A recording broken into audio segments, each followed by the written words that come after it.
So many people don't know this, but I actually started my speaking career in the college market. I was not always a corporate speaker. And because I started in the college market, where I always consider the education market to be one of the kindest markets I've ever worked in. People are very nice, they're very friendly. When I shifted from the education market to the corporate market, baby, they were cutthroat, they were hanging up, they were not answering the phone, they were ghosting, they were like sitting back rude, snarky emails. I was like, okay, maybe I'm not ready for corporate, because the rejections weren't just coming. People were rejecting me and being rude with it. It was crazy. But then as I kept pitching and pitching and pitching, I started getting people to do phone calls with me. And once we got on the sales call, it was gravy. I had a really solid sales script. It's one of the scripts that we give out in the Pitch Your Way to Cash membership.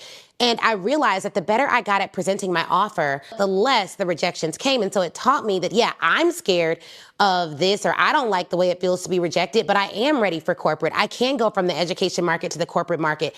And my rates were able to go higher and higher and higher from working with just colleges to working with colleges and corporations. The corporations just happen to pay more. And so I'll say to anyone who's dealing with those tough rejections, keep going, because the more I got rejected, the more I realized every single no is getting me closer to a yes. So if you want to sell to large corporations, even if you're a solopreneur, you can absolutely do it. And you need to meet me at the Your First Corporate Offer Tour so I can show you exactly how to do it.